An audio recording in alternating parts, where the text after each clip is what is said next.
Hey folks, this is Jesse. I want to thank you all again for tuning in to episode 4 of 5 of the Heresy Book Club Legion with Caro, Megan, and Jason. Once again, this was recorded about a year ago, so some of the quality might be a little bit rough, but I definitely want to thank you guys for tuning in. And also, as always, be sure to visit our website at rr30k.com.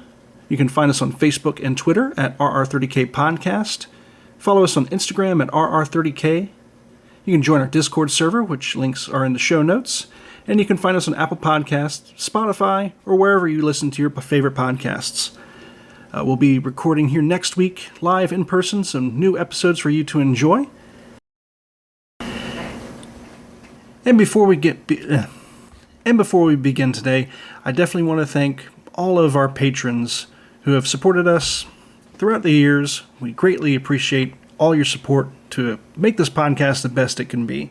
On our Patreon channel, on our Discord, there was some discussion of what you guys would like to see, and a lot of people commented that they would like to have live chats, some video chat discussion, and I'm going to see if I can make that happen. So keep your eyes peeled, and hopefully we'll see some more interactive experiences for you to enjoy here in the near future.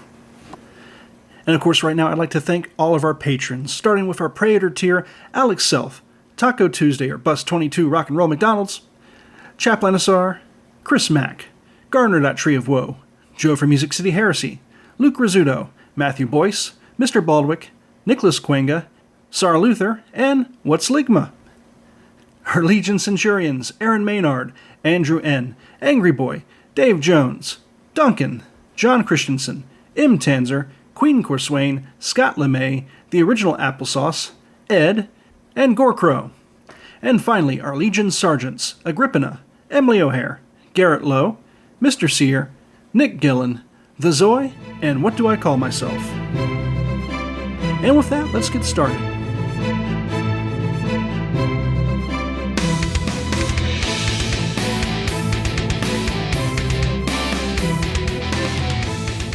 Okay guys, hello and welcome to the 4th episode of Legion. We're back here with Megan, Jason, and me. How are you guys doing? Pretty well. Well, I think we left John. Yeah, the planet kind of exploding and Grammaticus going off with the Alpha Legion. I was gonna say, it feels like this is another episode of John Grammaticus is not that great at his job. Because when we pick back up with the story, John has been in jail for 5 months aboard the Alpha Legion ship, and Pato has been bringing him his meals. Yeah, they were just eating together. Also, I kind of enjoy this whole scene because, of course, after 5 months eating with the same person, probably always kind of the same food, you know who does what. It's just a nice little cute homey scene. It is, but I feel like you can also tell that Pato is trying to get to know John and trying to gain his confidence to see what information he can get out of him. Yeah, like a true member of the Alpha Legion. I don't know. For Pato, though, he seems just gormless enough to, actually try to befriend John. For no reason other than to, be buddies. I feel like even Pato is not that bad. I feel like Pato is a little bit more intelligent than that. I think he probably does kind of want a little bit of human contact, but at the same time, I don't think he's forgotten what his role is. Yeah, it's hard to say with him because he also mentions in the book he is talking about all the other humans on the ship, and nobody there really wants to have anything to do with the other mortals, which is kind of an odd situation. But is that really what's going on, or is that what he wants Grammaticus to believe is going on? Did he tell it to Grammaticus? I really thought he was just thinking about it. But yes, it's also true he could just wanting him to think that, which is a whole nother layer of weirdness. I think he sort of tells him, and then when he leads him out of his prison cell, there's nobody in the hallway, And so Grammaticus gets the impression that Paedo, can just go wherever he wants and kind of do whatever he wants on the ship. Mm-hmm. And I think personally that's the intention of why he was allowed to bring Grammaticus out of the cell like that. I mean, honestly, John should have thought that everything happening there is a trap, but he doesn't. He's really not that good at his job. I know, right? That's what I'm saying, because I don't know anything about the Alpha Legion outside of this book. And even I am like, I don't know. That seems like the Alpha Legion's trying to lead him into a trap. I mean, he should be more suspicious, but if he dies, he comes back, so I guess he doesn't need to be that suspicious. I don't know. That is a good point, but I mean, well, he doesn't have to worry about his life. He does kind of have to worry about, well, no, I guess technically his job's finished at this point, right? Like, all he has to do is broker. No, I thought he was supposed to broker the meeting, which means his job is done once the Alpha Legion actually meets with the Cabal. And, like, make contact. Wait, do you think he's gonna go into retirement? I'm not saying no, but if he wants to get out from the Alpha Legion's prison, because he could just live indefinitely in their prison cell. I mean, he could theoretically live forever there since he's a perpetual. True. I mean, it could just... Ooh. They could do all kinds of mean things with him. They could. That would just be a really boring and sad way to spend thousands of years. True. I wonder if here the Alpha Legion would get bored first. Just imagine 1,000 years down the line. Oh, why do we have this room? Why is it never open? I don't know. Somebody's open it, and John Grammaticus runs out screaming happily. Yeah. I want to know what cheese is made from in space. That's a good Maybe question. they have bacteria-grown milk. I read about it, that it might be a thing to happen one day, so why not now? The future's there. Yeah, I suppose. The future is now. The future is now. Not saying it's not a possibility, but, I don't... Why is it that doesn't seem as weird as the wine? Like, Well, I'm not sure. Like, we know Astartes definitely have a thing for viticulture, or at least the Thousand Sons do. Yep. But I wonder, it's like, is this cheese that... Because the two possibilities here, and I'm not sure which one is funnier, is it specifically that the Alpha Legion have stolen cheese from somewhere, that they have received a cheese ration from the Imperium, or they have made the cheese themselves? I don't think we're supposed to think any of those thoughts, but I can't help it. Where'd they get the cheese from? Right? Like, I feel like that's why we're here, to specifically think these thoughts. Also, what kind of cheese is it? Is it a fresh camembert? Is it an old Parmesan? Right? Or it could be just vegan cheese that's been made in a test tube. I don't know. True. Oh, yeah. Some nut cheese. Yeah, it could be like weird genetically, like, produced space cheese. I just want you to know that Natalie Portman has jumped into my lap at the word cheese, and she's looking around. Well, she would be all for space cheese. Where's the cheese? You promised cheese. Oh. I don't think you'd want space cheese, though. But the cheese is a particular welcome. Also, I don't know about cheese, wine, and capers together. That does not seem like a very nice combination. Mm-hmm. I mean, there's also some cold meat, so it sounds like a charcuterie board. Yeah, it does. It does. Yeah, like, still, I've never had capers on one of those, though. that seems really decadent for, like, rations on board a spaceship, though. It's the Alpha Legion. They get better stuff than everybody else. But, like, why did they settle on French picnic? Like, Because it's romantic. And everybody knows the Alpha Legion is nothing if not romantic. Maybe Yeah. it's as a callback to John's past. Because he's so old, he should have known this from back then. So just to make him feel nicer and better. just to remind him from his days in World War II in the French countryside. Yeah, pretty much. There we go. When he got drunk on wine. Nearest I can tell. But here John is not as bad as his job as normal or as usual. Because he figures out that the ship is moving differently and they reached whatever destination they had in mind. Yeah. Which is pretty impressive. So he's finally allowed out of the cell for the first time in 5 months. Oh, and also for the first time in 5 months, he did not ask about his love for Roxana. I still think there's something weird going on with that. Oh, it's super weird. Like, Yes. it keeps... Like, I keep hoping they're just going to forget about it and not bring it up again. Nope. It, like, lurches back into the storyline. It comes back like a bad smell. Yeah, that is an accurate way to describe it. Now that we're not talking about cheese, Cadley has left. Aww. She's always thinking with her stomach. She's a good girl, but, she's a hungry girl. All right, so we find out that Pato is being asked questions by the Alpha Legion about how well he's getting to know Grammaticus, and we find out it's not that well.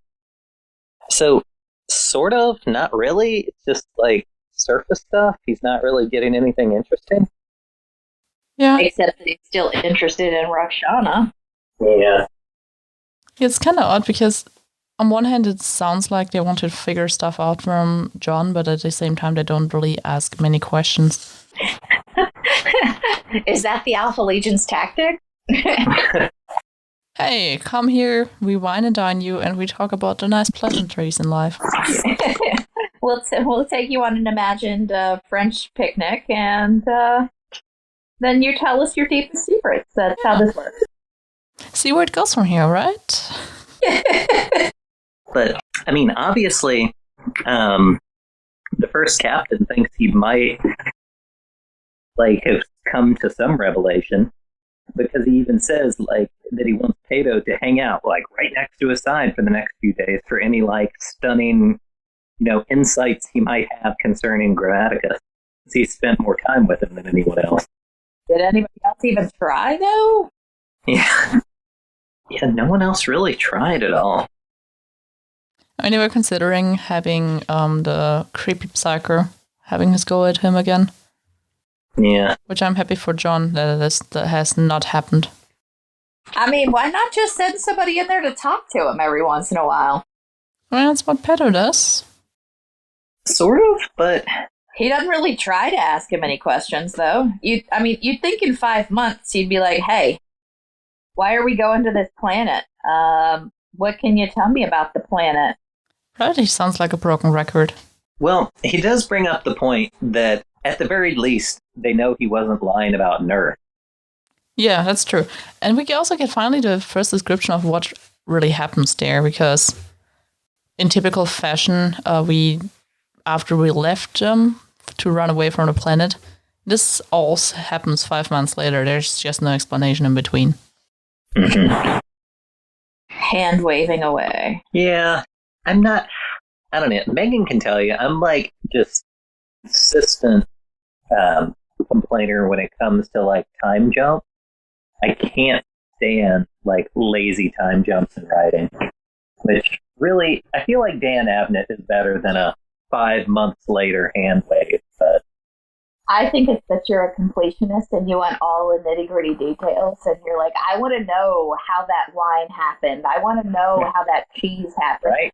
I want to know. I want to have a recipe how to make space cheese. Right, Yeah. I want to know how they came into the space cheese. I feel like if they were to go through the schematics of a spaceship and talk about how they, have a garden to produce oxygen and food, and, next to it is, some cows for their milk and, what have you. I feel like you'd be like, yeah, all right. Yes. And everybody else is bored out of their minds, and you're like, what are you talking about? This is the most interesting stuff ever. Finally, there's no more giant plot hole where space cheese is concerned. Where'd they get the cake? Right? You don't just lazily hand wave it away. I feel like that's what you would like. You want all the details. I mean, I'm not going to say no. But anywho, more interestingly to everybody who isn't me, yeah, we do find a pretty good explanation of what happened on Earth. And there's also the explanation you were missing with the princeps. Oh, yeah, Javeth. Mm-hmm. They're not around anymore because I lost everything, which is a shame. Yeah. And they... Sorry. Oh, no worries. So apparently they lost, like, it was such, like, oh God, what's that terrific Australian term? The evacuation was so fuck-handed that they had to leave Titans behind to the point that Javeth's like, I'm going to tell the Mechanicum, and the Mechanicum are never going to work with your stupid expeditionary fleet again. I would like to... There's a question I have in here. Did Namet Jira, is he so upset over this loss of everything? Did his wardrobe become affected? Because we don't hear about his fancy flowing robes now. Oh, he is super upset, but he still wears fancy clothes. Like he maybe didn't. So, but we don't get the full 6 people and an ostrich feather cape anymore. True. Well, there was some zebra and the Unix was still around, but yeah, he was super upset. Didn't want to go or didn't want to evacuate. And by the time he figured out it's bad enough, it was already too late for just a lot of his people. But that just seems like his personality. I don't know. I wouldn't have expected anything else from somebody wearing a 20-foot ostrich cape. Yeah, he's pretty bad. It's like, bring out the zebra cape of mourning. But, he doesn't have his, gold dust face. And he doesn't have all that going on now. Yeah. And his boots to, help him with, the wind effect for his cape for maximizing the dramatic entrance. I'm trying to find it. Because he, again, looks like a fool, but... It's not great. Oh, yeah, hang on. 6 of Princeps Javeth's Titans are left behind. Yeah. Which, that's, a huge deal. I think it's would pretty much be his whole legion, because 6 of the god machines, that's a gigantic loss. Yeah, that's more than an entire maniple. Whatever that means. Yeah, I was going to say maniple. It kind of sounds like mandible. I have no idea what you're talking about. In Mechanicum Battle Dog, maniples are 5 Titans or robots, because 5 is the sacred number of destruction for the Mechanicum. So that's why groupings of Titans or Battle Automata are always in groups of 5. Ooh, that's cool. I didn't know that. Mm-hmm. So a full Titan maniple is 5 Titans. Yeah, I think I would also have openly denounced Nemajira after that. Yeah, right? I also wonder, did they ever, just the way everybody dies, nobody really knows what happened in the end there or how it happened, only how it sounded. Yeah. And it's like the mewling and squealing of some demon awakened and trapped in the lightless, broiling cinder that cinder pit that Nerf had become. I mean, as far as it goes, I think that's probably the best way Dan Abnett could have described it, because it kind of leaves it up to your imagination, how creepy and devilish it was. Yep. So I like that decision. Yeah, and also, no, why would anybody go back to this place after the kind of destruction they saw? I would assume it's just not safe for a long time. Yeah, it definitely doesn't sound like it. No. But anyhow. I'm sorry, I'm still thinking about mandible, maniple. And ladies, that's my husband, that's right. Yeah. Thanks, I try. We reach Hydra Tertius. 42 Hydra Tertius, right? Yeah. Yeah. 42 Hydra Tertius. And wow, is that on the nose even for me? Why would you choose that as a place to meet? Hey, they were like, Hydra, that's their sign. Let's just pick that. They will love it, right? Right. This sounds like, I don't know, like some undergrads coming up with a name for their undergrad thesis and having it as a pun. and they think this up like one night when they're, kind of a little, drunk, and then come in to present it, and they're like, oh, this was a horrible idea. Yeah, to be fair, John gets pretty embarrassed about it in the end. He does. It's a terrible pun that makes me wonder about how smart the Cabal really is, that they think this is funny. Maybe they try to apply humor, and they're just not very good at it. Well, apparently one-liner and pun-based humor absolutely does not translate, so I don't know, maybe it's like a funny play on words in Eldari or something. Yeah, or the insect speech thing. Mm-hmm. We should ask John about it. Well, yeah, the planet has been prepared for mortals. They have, I think they switched on some atmosphere-making devices a few years ago, which again, pretty amazing on the lack of planning from the Cabal side. And yes, I would be very concerned with Alpha Legion.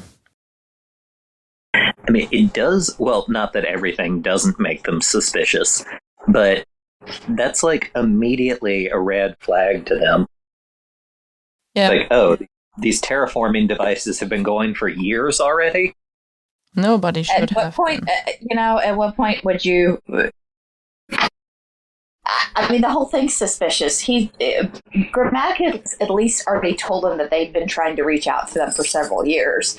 So it shouldn't be that surprising that they've had some terraforming, activity going on for years to try to meet them in a location. I mean, that actually would not raise my suspicions anymore, because he's already told them, we've been trying to reach out to you for years.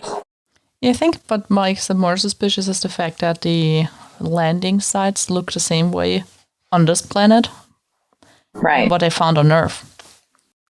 Which she tries to explain, but I don't think they really buy it. I think that what he should have done is explain that to them from the beginning. He's had 5 months. He could have been like, hey, just so you know, when we get to this place, it's going to look really suspiciously like, the city on that demon planet that just, got eaten. But nothing to worry about. Yeah, I tell you about it beforehand, so you're prepared, but no. This would include, again, him being good at his job. It's almost to the point, it's like he's so bad at it, it's like he's trying to make this meeting go poorly. I honestly have started to wonder if that's not his end game. Like, he wants this to go badly, and so he's trying to set up suspicion. But then he should just have... Well, he should have done even worse then. Oh, maybe he's just not he doesn't want to do so bad they can follow that he doesn't want to do it anymore. Just bad enough to fail, but still look like he tried. Yeah. I mean, he did try to, just ditch everything and abandon the Cabal once already. Yeah, and then he got a hit on his head, pretty much. Yeah. Get back in there. Yeah, pretty much got shaken. He kind of deserved it. Yes, yeah. Yes. I don't feel sorry for him. And yeah, he gets the news drop that Horus is already War Master. Which happened a month into the journey, so the Cabal really is not really good with their time either. Yeah, we can see into the future, but not that well. Yeah, not great. Maybe they misplaced a comma. That happens once in a while. Mm-hmm. And this is another point. If he really would have... He could have told him, hey, eventually Horus will become the War Master. Before it already happened. And not all shocked about it, but... Right. To be fair, I'm also not a secret agent, so I don't know what you're supposed to say and what not. I feel like what I would have done, and I'm not good at, I would not be a good secret agent, but if I knew we were going and it was going to take us several months to reach this planet for a meeting, I would have said, listen, guys, I don't want you to be too concerned about how the surface of the planet is going to look. It's being terraformed. And just given them a little bit of that information. And then I would have said, and you need me to go down first instead of waiting till we're at the planet, waiting for them to notice the shape of of the machine going, freak them out, and then be like, oh, by the way, you got to sit me down first. Thanks. You don't wait till you're there to drop something like that. Also, why would the Cabal also do it this way if they want the Alpha Legion to come? So the novel can happen. Fair. Well, yeah, they put after John Grammaticus freaks out, tries to tell him he wants to be down there first, they put him back in the cell because, of course, they want to make sure the location is safe and secure first. Well, yeah, duh, because he didn't warn them about the fact that they probably wonder if there's another black cube on this planet and if this isn't a second attempt at their life or something. I would be suspicious. I think it's natural to be suspicious. And you're talking about the most suspicious Legion? Yeah. I mean, that's just poorly planned. While we're on that, what I think is a little bit out of character for the Alpha Legion here. Grammaticus says he describes a great war against yourself. This would seem to describe a civil war. And Alfarius just flatly says civil war in the Imperium is an impossibility. It could not happen. The Emperor's plan is utopian. It feels kind of out of character for the Alpha Legion's normal pragmatism that they just flatly say, like, oh, no, civil war could never happen in the Imperium. The Emperor has it all planned out. You gotta trust in the Emperor. At the same time, maybe they are really expecting it to happen anyways, but they don't want to have John know. It's the Alpha Legion after all. They don't let anybody look in their books.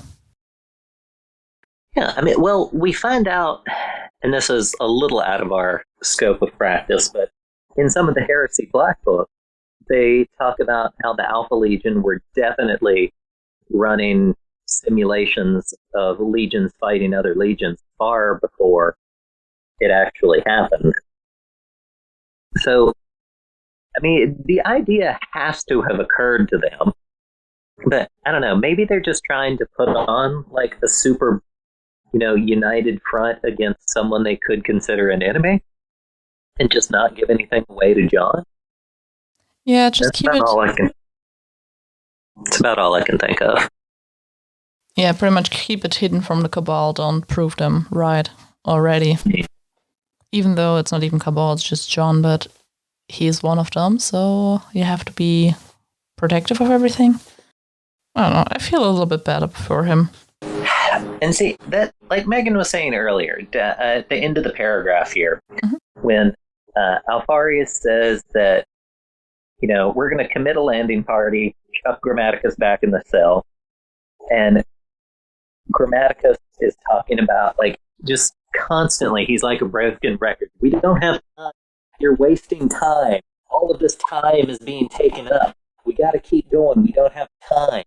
But, I mean, he basically just screwed around with Paedo Sonica for 5 months. Yep. And wasted all this time. He was under the assumption they had the time, though. He thought they have 2 more years. He did not know that Horus became War Master 4 months ago until now. Yeah, but even then, I mean, even before the Alpha Legion took him prisoner, that's what he said to Paedo, too. It's like, we're running out of time. We don't have time. I need you to take me straight to the Alpha Legion because we have no time left. But then there was wine and cheese. Yeah, and there was wine and space cheese. There's time for that. Oh, well. So, anywho, Paedo tosses him back in his cell. Yeah, and then I think it looks like he's a bit remorseful of it. A little bit. Yeah, Paedo, I don't know. I don't know if people or if Astartes and humans can be friends.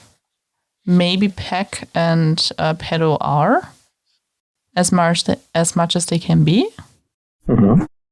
But I can't imagine it's really the real thing. Everything he describes about Astartes is so different from people and having friends. I just can't imagine how this would be for them. And Peck also has a job for him already. I think maybe like professional business associates is the best you can hope for with Astartes. I appreciate your job. Do you think they give out mugs? Like best in spy? Or Right. Have like an employee of the month. I feel like that the Alpha Legion would probably tattoo it on their people, which just seems so stupid for a super secret organization to leave a permanent mark behind. Right. But if they're going to hand visible out like something, this. yeah, best spy. I mean, Jason, did you mention they also scratched it into the bones? Wouldn't this be better than branding their people like freaking cattle? Right. It's in this little, it's like an audio drama called Night Fane. Mhm. It's kind of cool. It's like actually sort of spooky, but there's like this underground facility that Ayanadil and his Red Mark run across, and they figure out it's been infiltrated by the Alpha Legion. And yeah, some of their operatives have like inscriptions like carved into like the bones of their ribs and sternums and stuff. Pretty crazy, creepy. It sounds like it. I wonder if it's more like a serial number or a code name. But That's a good question. maybe it's also not tactics what we see here, which they usually use, but lightning deployment. Because everybody we know who has started working for the Alpha Legion was recruited in a fit or super quick. I mean, Bronzy was pretty much picked up in a few minutes. Same with Sonica. They had a choice to make. They made it not. It's not like you can ship them out to get a secret sign burned into your bones somewhere. That is true. This does feel like really quick for them. But still, couldn't they just have learned a secret high five or something? Right? Right. If they'd learned some sort of secret high five, I think it would have been better for so many people involved, especially because Jason was saying that there were Alpha Legion operatives that had infiltrated various legions that didn't know that there were other Alpha Legion operatives. Oh, yes. Yeah. Like the Raven Guard were really bad for that.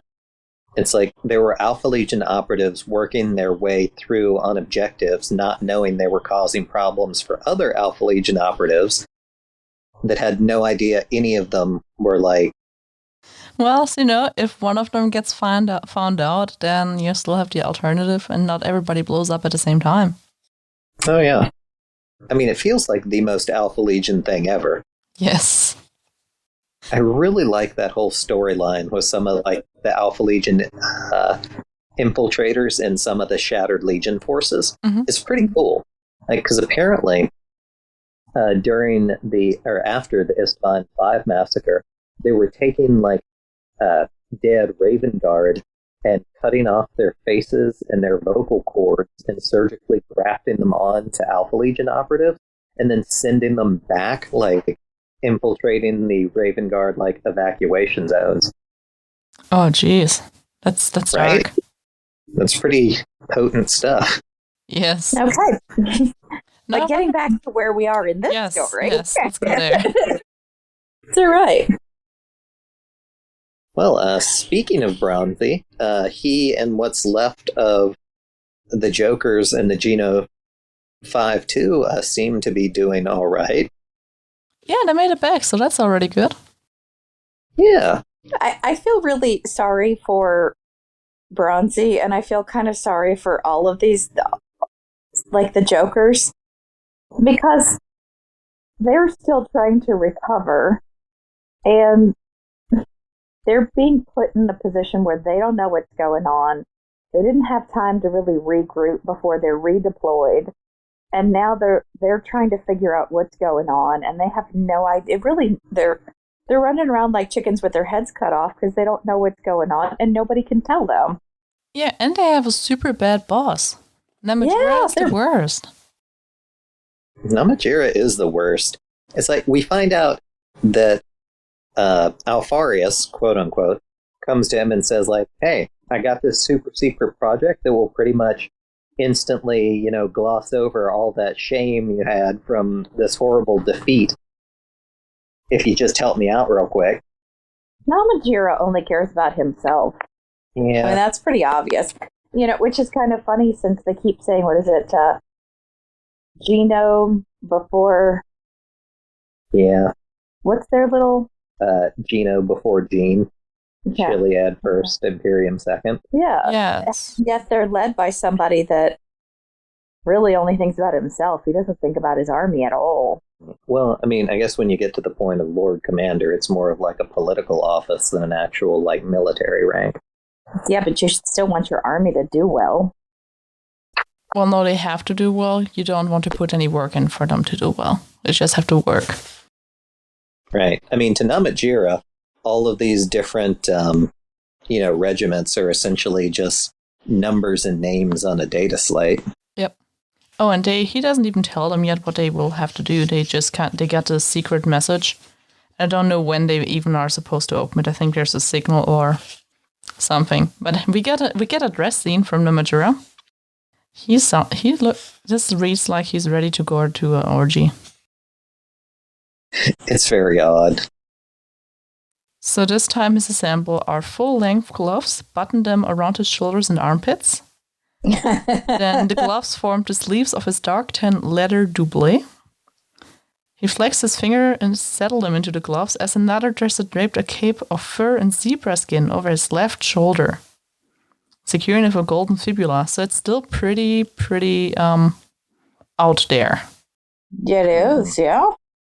Oh, I just thought of this as we went back through it again. How uncomfortable has it, like, full-length gloves that button in your armpits? Like, that doesn't Beauty's feel well pain, thought honey. out. Beauty's pain. I know that sounds horrible. In my armpit. Yeah, I was going to say, I had stitches in my armpit at one point, and it was very uncomfortable. Mm-hmm. But he gets a band. Maybe the band helps him over it. I guess, man. It still just feels uncomfortable. Oh, too, and how massive must this Warden of the Seal, like, ring be? If it fits, like, over the glove. All right. Popes, Imagine shaking your hand with this thing. So popes used to have rings that would fit over gloves, and you can see them in the Papal Museum, and they're massive. Mm-hmm. I mean, they would be a chunk. Let me tell you, And as for his middle finger too, that's got to be uncomfortable. Yes. Honestly, nothing of this dress thing or of what he is wearing makes me want to join or swap places. What is a hand and a half sword? So it's a sword that's long enough that it can be wielded like a two-handed sword, but it doesn't have to be. It can be used one-handed just as easily. So it's a sword which does not come into anything. Yeah, it's also called a bastard sword. It's there we go. It's a length in between a long sword and a two-hander. If I may say so, Namajira's bastard sword is the correct choice. What did he even get dressed for? He dressed up just to go and be mad at other people again, and to meet Alfarius, I think. Yeah, he had to make an entrance. Yeah, and like yell at Major General Dev again. I want to know what he wears in his off time. A toga? Yeah. It would be a fabulous one, I have a feeling. Mm-hmm. But Alfarius, at least, is always consistent, and we know how he looks. He just wears his war armor. Which, I don't think they describe it again, but I would assume it still looks like the Alpha Legion looked on Nerf. Yeah, purple trimmed in silver. Mm-hmm. Speaking of Namajira and roguish, like, choices for wardrobe here, he gets pretty ballsy with Alfarius. Oh, not just him. His Lucifer Black, too. Right, he gets kind of mouthy. Which, honestly, I'm kind of surprised Alfarius puts up with. Yeah. Is it really Alfarius? Well, I mean, I don't think it's really Alfarius. I don't think so either. I'd say that Alfarius puts up with it for some reason. Or maybe it is the true Alfarius. After all, the Lucifer Black was able to figure out when they were lying the last time, so Yeah, but I also don't think it would be important enough. yeah, I mean, if Dorn can't really tell Alfarius apart, then I don't know. It's kind of shaky that like an augmented human could. Yeah, John can, but he also is not. He's not really a human anymore. Or, I don't know. Ex-human? Pre-human? Well, I mean, he cheats a little bit. He's psychic. True. Well, yeah, we leave Namadura, his best buddy, and Alfarius alone. Go back to Bronzy. Bronzy making a pass at Moo. Yeah, but he is less creepy than John. Much less creepy? I don't know if it's much. I feel like it's less because he's not telling Moo, hey, take your top off. True. He's trying to be like, hey, you want to hold my hand? Because this landing could be bumpy, you know. That's way less creepy than take your shirt off. Yeah, it's just Close that door and take your top off. It sounds like a very fun, an in joke between those two, because I think Bronzy kept flirting with her anyways the whole time. The first time we saw her, he kept his gut in and all kinds of stuff. So yeah, I can see that. So he's less creepy. Yeah, he doesn't ask her to take her clothes off. Yeah, that's a big plus. No, he told earlier he said she looks waterproof. So I guess that's a compliment. I don't know. But I just like Bronzy. Bronzy has the whole spiel. He's a good leader, I would say. He takes time to talk to his men, explain them all what's going on, more or less, at least what they know. He knows, yeah. Yeah. And it gives you the impression, or it gives me the impression, that his group, the Jokers, with all going on, they still have a pretty good mood. Yeah.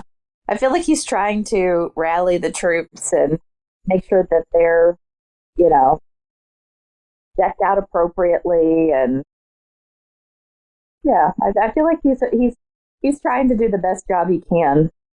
Yep, true. With very limited information. Yeah, because they are just going down and have they're no hostiles, so just go down and secure the position. But they have no idea what they're getting into. They don't know anything about the Alpha Legion, but, you know, and how they're going to play a part in that. Yeah, they assume they need to recover something. Oh, right. And so, again, with this Hydra brand, when they finally get their order packets, Bronzy's has like a little small green sliver wafer in it that he assumes is a leaf. Mm-hmm. But it's a little teeny piece of metal machined to resemble a lizard scale. And in his home language was the phrase written, "Your father cheers, your mother cries, that is the lot of the soldier." And the little Hydra brand. So this feels like a really poor idea on the Alpha Legion's part, because it would not be super hard for like Bronzy to just like get a different order packet, or there feels like a lot of ways this can go wrong. Especially because they left a Hydra symbol on there. Yeah. It's like, the heck do they keep doing that for? He knows what he's doing. Why do you need to put your stamp on it? Right? Bronzy knows. I feel like that's really just kind of there for us, like, reading it. Yeah, maybe. But yeah, we return to Namadura and Alfarius. Do you guys know what Blamiers mean? So Blamiers is the name of the flagship. Yes. Yeah. It's, I remember they talk about it earlier in the novel of it being like a naval commander on old Terra, but I am not familiar. Yeah, when I checked it out, just went onto the good old Google. It was Anglican theology professor, literary critical, and he wrote books. So I don't know if it's from there or something I put there. friend and mentor of C.S. Lewis. Yeah, maybe. It's a surname, so... But yeah, Namajura is, again, pretty rude. He doesn't even tell the people to leave us alone. He just screams at them to give us the room. And I mean, again, he's pretty ballsy with Alfarius here. I wonder if Namajiro thinks I've got nothing to lose, because if this mission doesn't go well, my career is over. So, I mean, why else would he be that rude to a Primarch? I would assume if you really think that whatever happened is ending your career, you would try to get on a good side of the Primarch. Because he's probably the only thing which could save you anymore. It is kind of interesting, though. Namajira almost tries to threaten Alfarius. He even says, like, you just watch me issue my authority and mobilize my forces in your service, Lord Alfarius, said Namajiro with a slight tone of menace. I deserve to know more. It's like, I don't know if that's the best tone of voice to take with a Primarch. Especially, my Lord Commander said he needs to know more. Right. Like, oh, Jane. I mean, it is like Alfarius, almost like he has to stop from, like, chuckling a bit. It's like, or what, companion? I hope for your sake you don't presume to threaten me. It's like, what's he gonna do? I could just imagine it's like when a toddler gets real angry with you. Right. I mean, it's like he can yell and, like, wave his hands and maybe, like, slap at your knees, but, like, and I'm aware, like, Dinas Chain is, like, an augmented human who has, like, decades of military and combat experience, but still, I mean, it's basically the same thing. It's, albeit an augmented human, but still, against a Primarch, it would be like a toddler with decades of military experience. I mean, terrific. Like, he could probably, do a Jack toddler. Yeah, like toddler on steroids. Yeah, I mean, to other toddlers, sure, he could, like, take down, like, any toddler, but I mean, he's still, like, 40 pounds and, like, 2 feet tall compared to, like, an adult. That's a really heavy toddler there, babe. Okay, I don't know toddler weight classes. They're like 20 pounds. Jason, there's no weight classes for toddlers, I think. There's no baby fight club. Okay, well, this is like a heavyweight toddler. We said he was a Jack toddler. Super Jack toddler. But yes, going up against a man in power armor that's 8.5 feet tall, and yeah, I mean, what are you gonna do? Like, maybe make the armor dirty, I guess. I like Alfarius. I like Alfarius' line here. I had heard that Lucifer Blacks were remarkably brave. I didn't realize they were clinically insane. Which is, yeah. It's like, again, like, what's your game plan there? Like, I don't know, but I'm telling you, I would not, of every Primarch, I would say I would definitely not threaten Angron, because he'll just kill you immediately. But I feel like not threatening Alfarius would be up there. Yeah, especially if you want to get more information, maybe trying to threaten him is not the best way of getting anything, especially out of them. But right. I mean, apparently it works. Alfarius gives them a little bit. Which again, why would you trust what Alfarius says after you got him in a room to threaten him? It seems like a bad idea. Because, yeah, like, he might not immediately retaliate in the same way as, like, Megan said, like, Angron. Yep. But it's like you threaten Alfarius, and then, like, a couple hours later, your ship, like, suffers a mysterious plasma drive malfunction and, like, implodes into the warp. It's like, it's not something you do. Oh, no, it's not. I don't know. I think Namajira is getting, like, a little too, like, big for his own pants. Yeah, he's too high on his high horse.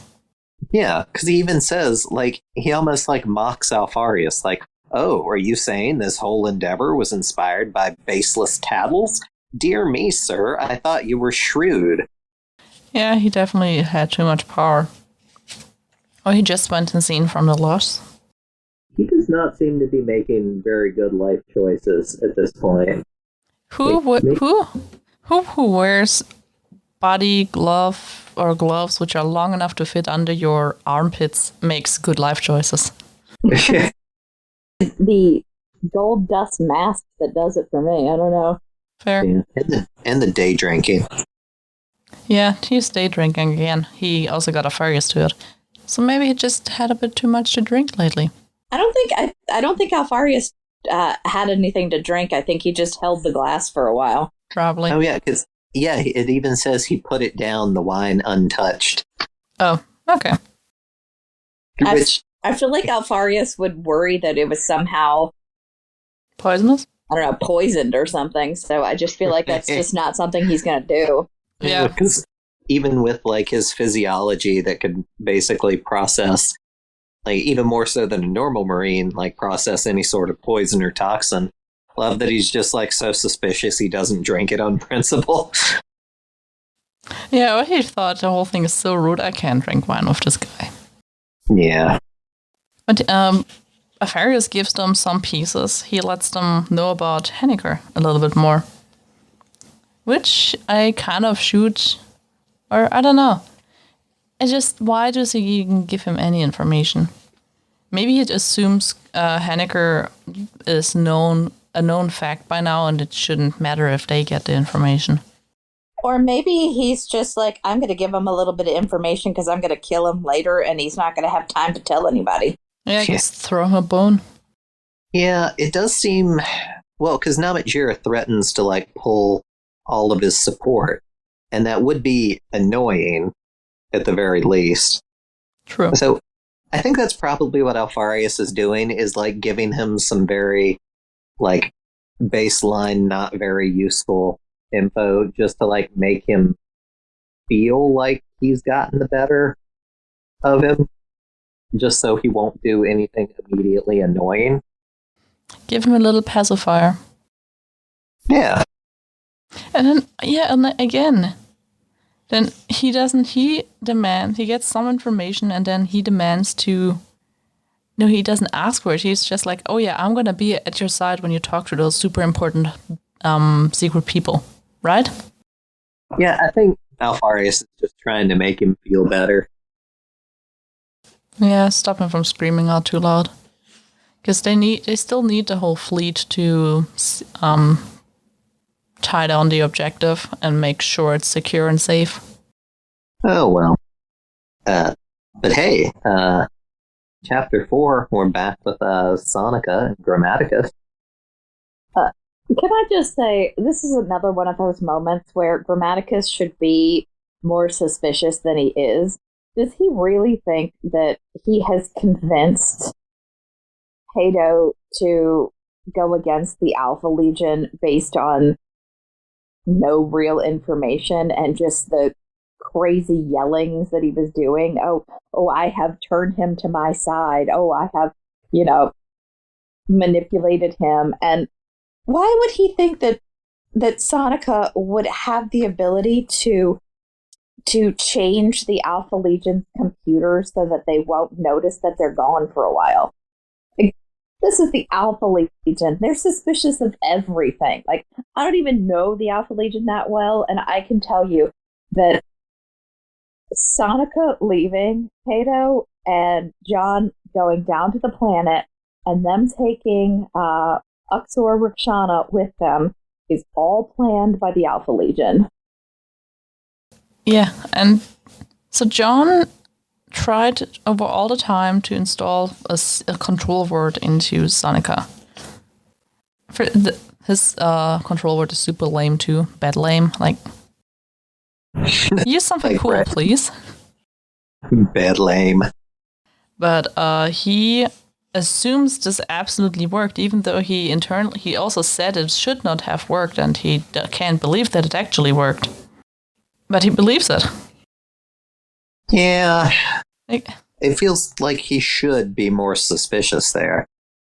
Instead, he's just like, I'm the best. He's overconfident. And Shane the Lucifer Black was right. Their overconfidence is what gets him all the time. Especially, I think, Sonica shoots somebody, like, at latest at this point on an Alpha Legion ship. He should be aware that they know. Nobody just assumes if servitor goes off, it was just a power outage. Right? Yeah. And yeah, he brings him to Roxana. Poor Roxana. She looks rough. Yeah, she's not doing so hot. Yeah, pretty much. Cher had a go at her mind, scrambled it up a bit to get information. So the poor Roxana is insane, I think, or her mind is broken. Oh, yeah. Pato says I brought her food every day and tried to keep her clean and healthy, but she's little more than feral. And now, in a entertaining turn, now it's Sonica saying, John, please, hurry, we haven't got much time. True. But he got his love back. But yeah, it's way, way too easy for them to, like, shuffle, like, Roxana down to the drop pods. Like, Pato checks all the navigation system. Apparently, this is like the longest, response time in the history of ever, because he was like, oh no, once we shot that servitor, they'll know what's going on. But now it's like a half hour later. The servitor was just not very important, clearly. Right. Yeah. He probably thought it, like, just fell over or ran out of batteries or something. It was the Roomba of its time. Yeah. I'm stuck in a corner. Right, like it just gets stuck under furniture and, like, makes that doodle sound a couple of times and then turns off. And then Sonica even says, like, when he's turning off the stuff, for the drop pod, like, Sonica smiles and holds up his new hand. They trust me, remember? They've given me the highest clearance built right in. And Grammaticus is like, oh, more fool them. Like, How dumb do you have to be to believe that story? I don't even know the Alpha Legion and how their tactics are, and I know this. Well, I think also John just doesn't think others are as smart as the cabals he's working for. I think he just thinks he's the smartest. Overconfidence. Mm-hmm. I think that's what it is. Yeah, at least, well, they put on new clothes. Foul weather gear. Then we're back to the Jokers. Can I just say, I don't envy the Jokers. If at any point I was hoping I could be part of this story, this would not be it. Yes. It reminds me of, how sometimes when you're by a pier and they are cleaning fish and some of them have just been left out too long? It sounds like the entire planet is just that. Yes. No, thank you. Like, what's the worst smell you can come up with? Well, I've been... dead weird fish. Like, Dead weird fish. Yeah, I've been in a chicken plant with fresh fish and it was already bad enough. But pretty much was this planet, because it suddenly had an atmosphere. Everything which lived there died because of the changes in the atmosphere. So they just have a bunch of dead things around them and it smells horrible. Dead marine life. Yep. Local xenofauna. it does seem like a pretty bad way to go. Like, just slowly choking to death because the chemical composition of the air you're breathing. Yeah, the only hope you can have at that point is whatever change in the air puts you to sleep first before you die. Right. Ooh. Ugh. Be like really slow carbon monoxide poisoning. That just doesn't sound like a nice way to go. No, also the Cabal just have no regard for the local fauna. Right. Cabal. It's like, we're gonna set up a meeting place here 5 years down the road. This entire planet can drop dead. That's fine. We need it. There are other planets. There are other space deer. Yeah, they're not special. We're going to make an entire planet smell like rancid fish guts. Well, technically, it's not the entire planet. It's just a portion of the planet. They left the ocean alone on the majority of the planet. True, they just, the part where they want to meet with the Alpha Legion have the zones. So let's just hope there was nothing just local to this place, super rare. I also enjoy, honestly, want to read a bit about the dynamic of Mu and Bronzy, how they're both together, leading everything, which it's just pretty neat to read. Yeah, we haven't gotten a whole heck of a lot of it before now. True. There've been like a couple of allusions to how they work, but it is kind of nice to see them actually get like some FaceTime, with each other. And, we figure out what the little, cipher is that Bronzy got in his order packet. So he takes the little phrase and substitutes each letter for its numerical place in the alphabet, combines them as they've been taught, and ended up with 2 7-digit channel codes, which kind of feels like something you do in like first grade. Yep. But, it's like a cereal box decoder ring. There was a whole book series which was just about decoding super secret messages. It was super funny. Also, that Bronzy gets into contact with them. He has a code word, but they want him to check in every 2 hours. If you keep asking for the walkie-talkie every 2 hours, that's also kind of suspicious, no? Yeah, a little bit, especially if you like clear, it's like your internet browser history. If it's just blank all the time, it's a little suspicious, right? I am kind of curious too, where so Bronzy's call sign to the Alpha Legion is Argolid 768. Mm-hmm. And I'm curious what that's a reference to. Because, my first thought was there are a lot of references to Greek mythology in the Alpha Legion, like the Sparatoi agents. But what's the Greek city? Argolis is, the only thing I can think of. Yeah, I don't know. For some reason, I thought about cargo lid, but that doesn't make sense. Pretty much the city. Yeah. Oh, it's a peninsula.